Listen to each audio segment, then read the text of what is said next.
Hi, என்னோட name Hanisha. நான் BSc critical care technology படிச்சிருக்கேன். நான் ஸ்கூலில் இருக்கும்போது மேக்ஸ் சப்ஜெக்டை வந்து கொஞ்சம் டெவலப் பண்ணுறதுக்காக நான் அபாக்கஸில் ஜாயின் பண்ணியிருந்தேன். ஞானகுமார் சார் கிட்ட தான் ஜாயின் பண்ணியிருந்தேன். என்னால் அதை நல்ல இம்ப்ரூவ்மெண்ட் என்னாலே பார்க்க முடிஞ்சுது. ஸோ அதனால் நான் என்னோடய சப்ஜெக்ட்ஸில் நல்லா அச்சீவ் பண்ண முடிஞ்சுது.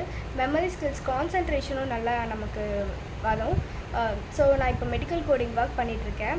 எனக்கு இப்போ வரைக்கும் அது நல்லா யூஸ் ஆகிட்டுருக்கு. ஸோ எதுவாக இருந்தாலும் டக்குன்னு நம்ம மேக்ஸ் ஏதாவது கேல்குலேஷன்ஸ் போடணுன்னா நமக்கு சீக்கிரமாக ஞாபகம் வருது இந்த அபாக்கஸ் மட்டும்தான். என்னால் இப்போவும் வந்து சிங்கிள், டபுள், ட்ரிபிள் டிஜிட் வரைக்கும் என்னால் டக்குன்னு கேல்குலேஷன்ஸ் மைண்டில் போட முடியும். ஸோ நிறைய காம்படிஷன்ஸும் அட்டன் பண்ணியிருக்கேன். அபாக்கஸ் முடிச்சுட்டு கொஞ்ச நாள் நான் வந்து சென்டர்லேயே போய்ட்டு கொஞ்சம் ட்ரைனிங்கும் எடுத்தேன். ஸோ இது வந்து ஃப்யூச்சர் ஜென்ரேஷனுக்கு ரொம்ப இப்போ இருக்கிற எங்கள் ஜென்ரேஷன்ஸ்க்குலாம் நல்லாயிருக்கும். ஸோ நீங்களும் எல்லாருமே ட்ரை பண்ணி ஞானகுமார் சார் கிட்ட ஜாயின் பண்ணி ட்ரை பண்ணி பாருங்கள். Thank you so much.